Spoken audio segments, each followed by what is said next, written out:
तो चलिए आज एक ऐसी कहानी सुनते हैं, एक क्लासिक भूतों वाली कहानी।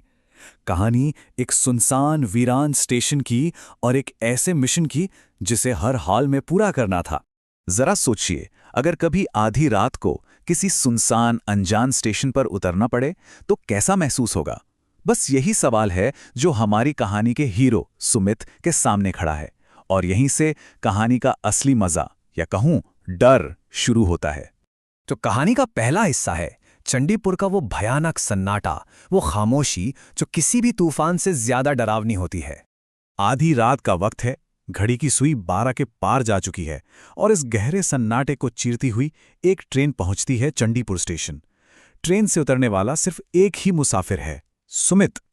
स्टेशन पर ऐसी खामोशी थी कि उसे अपनी ही सांसों की आवाज भी किसी खतरे की आहट जैसी लग रही थी। अब सुमित यहां घूमने फिरने तो आया नहीं था, उसके पास एक बहुत बहुत जरूरी काम था। उसे सुबह होने से पहले सोनाझुरी गांव में कुछ कीमती दवाइयां पहुंचानी थी। ये एक ऐसा काम था जिसमें कोई भी गड़बड़ नहीं हो सकती थी, वरना उसकी नौकरी खतरे में पड़ जाती। और अब सुमित का डर धीरे धीरे बढ़ रहा था। उसे तो बताया गया था कि स्टेशन के बाहर गाड़ियां मिल जाएंगी, पर यहां तो कोई नजर ही नहीं आ रहा था।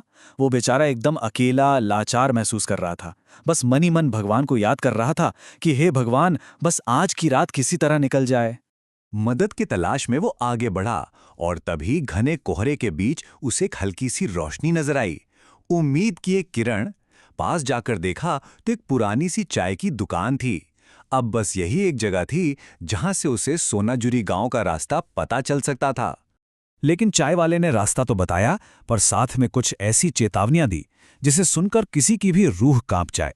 उसने कहा, देखो, रात में वहां जाना खतरनाक है। फिर बोला, अगर कोई आवाज दे तो रुकना मत, और हां, भूल कर भी पीछे मुड़कर मत देखना। और सबसे अजीब बात, जो दिखता है वो हमेशा इंसान नहीं होता। ये बातें सुमित के दिल में डर का एक नया बीज बो गईं। तो अब कहानी एक नया मोड़ लेती है, एक ऐसा मोड़ जो सुमित को और भी गहरे अंधेरे में धकेलने वाला था। सुमित बेचारा हिम्मत हारी चुका था कि तभी अंधेरे में से एक ऑटो निकला। था तो एकदम खटारा सा, टूटा फूटा, लेकिन उस वक्त सुमित के लिए वो किसी वरदान से कम नहीं था। एक झूठी ही सही, पर उम्मीद तो जगी। सुमित ऑटो में बैठ गया, पर ड्राइवर ने जो कहा उसे सुनकर उसके रोंगटे खड़े हो गए। ड्राइवर बोला, ऐसी जगह छोड़ेंगे कि फिर कहीं जाने का जरूरत नहीं पड़ेगा। ये बात सुनने में जितनी अजीब थी उतनी ही डरावनी भी। साफ लग रहा था कि कुछ तो बहुत गड़बड़ है। और हुआ भी वही। ऑटो वाले का बर्ताव बहुत अजीब था। वो बार बार सुमित की जेब की तरफ देख रहा था, और फिर उसने ऑटो मेन रोड से उतारकर एक घने जंगल वाले रास्ते पर मोड़ दिया। अब तो सुमित के दिमाग में खतरे की घंटी जोर जोर से बजने लगी थी। और अब वो वक्त आ गया था जब पर्दा उठने वाला था। धोखा खत्म और भयानक हकीकत सामने। ऑटो वाले ने बीच जंगल में ऑटो रोका और सुमित को जबरदस्ती नीचे उतार दिया। सामने एक वीरान खंडर जैसा घर था। ऑटो वाला बोला, जाओ, वहां मदद मिल जाएगी। बेचारे सुमित के पास उस डरावने घर की तरफ जाने के अलावा और कोई चारा ही नहीं था। और जैसे ही सुमित ने उस घर में कदम रखा, जाल बिछ चुका था। वही ऑटो वाला और उसका एक साथी दीवारों के आर पार चलते हुए अंदर आ गए। तब सुमित को समझ आया कि ये कोई इंसान नहीं है, उसे भूतों ने अपने जाल में फंसा लिया है। तो ये थे कौन? उन्होंने खुद बताया, बोले, इंसान तो हम 10 साल पहले थे, अब तो हम सिर्फ भूख हैं। सोचिए, वो अब इंसान नहीं थे, वो सिर्फ एक कभी ना मिटने वाली भूख थे जिसका शिकार इंसान बनते थे। जब सुमित की सारी उम्मीदें खत्म हो चुकी थीं, ठीक उसी पल एक फरिश्ते का आगमन हुआ, खाकी वर्दी में।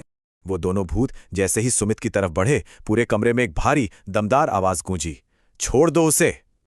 और वो दोनों जहां थे वहीं रुक गए। और फिर सुमित ने देखा, सामने पुलिस की वर्दी में एक साया खड़ा था। वो कोई जिंदा इंसान नहीं, बल्कि एक रोशनी थी। उसकी नेम प्लेट पर नाम चमक रहा था, इंस्पेक्टर दत्ता। और वो उन भूतों से लड़ने के लिए पूरी तरह तैयार थे। तो आखिर ये इंस्पेक्टर दत्ता कौन थे और वो भूत कौन थे? चलिए अब इस पूरी कहानी के पीछे का राज जानते हैं। जब सुमित की आंख खुली तो उसने खुद को उसी चाय वाले की दुकान की बेंच पर पाया। उसे लगा शायद कोई बुरा सपना था, लेकिन नहीं, चाय वाले ने उसे बताया कि जो कुछ भी उसके साथ हुआ वो सब सच था। चाय वाले ने पूरी कहानी बताई।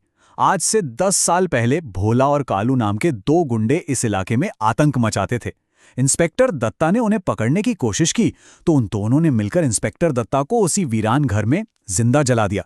लेकिन मरने से पहले इंस्पेक्टर ने कसम खाई थी कि वो उन्हें किसी और को नुकसान नहीं पहुंचाने देंगे। और हुआ भी यही। कुछ ही दिन बाद वो दोनों गुंडे भी उसी घर में एक रहस्यमयी आग में जलकर मर गए और तब से इंस्पेक्टर दत्ता की आत्मा वहां पहरा देती है। तो ये थी पूरी कहानी। अब देखते हैं कि सुमित का क्या हुआ। सुमित किसी तरह चंडीपुर से निकला। जिंदगी की पटरी पर उसकी गाड़ी तो लौट आई थी, लेकिन शॉर्टकट ना लेने का एक बहुत बड़ा सबक उसे मिल चुका था। उसने उन दवाइयों को कसकर पकड़ रखा था जिन्हें बचाने के लिए उसने अपनी जान दांव पर लगा दी थी। पर क्या वो उस रात को, चंडीपुर को कभी भूल पाएगा? शायद कभी नहीं। लेकिन एक सवाल आज भी वहीं खड़ा है। क्या आज भी उस जंगल में कोई है जो पहरा दे रहा है? क्या इंस्पेक्टर दत्ता की आत्मा आज भी वहां बेगुनाहों की हिफाजत कर रही है? इसका जवाब तो शायद चंडीपुर की हवाओं में ही दफन है।